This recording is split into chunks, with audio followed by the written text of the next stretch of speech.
God, as I said, that the proverb, it's the glory of God to conceal a matter, glory kings to search it out. There's also a very disturbing passage in 2 Thessalonians 2:11 through 12, where uh, God sends people strong delusions so that they may believe a lie and then be condemned uh, uh, that have pleasure in unrighteousness.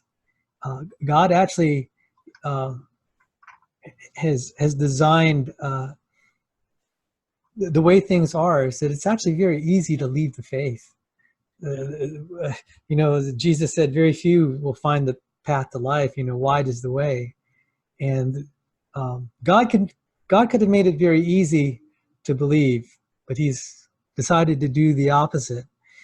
And one of the things that I deal with is, that's why apologetics is so hard, is because I said, Lord, you made it hard. That's why we're employed. If you appeared to everyone like you appeared to Paul on the road to Damascus, I'd be out of a job, which would be great because then I could do something else that isn't so hard. Yeah. One of the things that happened in history, all the students should study the idea of geocentrism, how it came to be, because prior to around the time of Copernicus, everyone would have reasoned that the sun rises and sets every day, therefore the sun must orbit the earth. That seems so logical. It seemed impenetrable. But it was a subtle argument that we are only appreciating now that we began to realize the earth is spinning and it's also orbiting the sun. That explains the motions better. But it was the exact opposite with the same data. And what happened was people had more data. When they had more data, their view of how the universe is put together changed. One of the problems I faced with evolutionary biology is things like a chimpanzee. We look very similar to a chimpanzee relative to a tree, okay? So the reason the evolutionary argument is so powerful is it's not just the philosophy. It's just like geocentrism, an incomplete set of facts.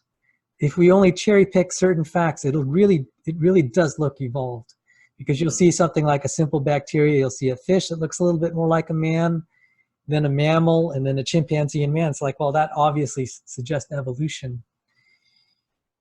There are two scientific counters to that. One of them is, to the extent that we find that the fossil record is not as old as it is claimed to be, that is evidence that evolution couldn't even have happened. There's just not enough time. Yeah. Many creationists believe, we don't have to be dogmatic on that, that the way fossils got buried, because if you leave an animal out to die, it doesn't fossilize. It just gets scavenged and just decays. For the fossil record to be there, it had to be buried in water in a cataclysmic flood. Every geologist I've asked, I said, how do you get a fossil? They said, well, you need lots of water. It needs to be buried very quickly. There is evidence that we've misinterpreted the fossil record as being billions of years old. Doesn't mean the universe is, it may be that the fossil record, the time of death, is a lot more recent. So then that leaves the question is, then why do we have all these creatures that look so similar to us? Why does it look like an evolutionary progression? I finally came up to the answer maybe a couple years ago. It's so that we could understand we're fearfully and wonderfully made.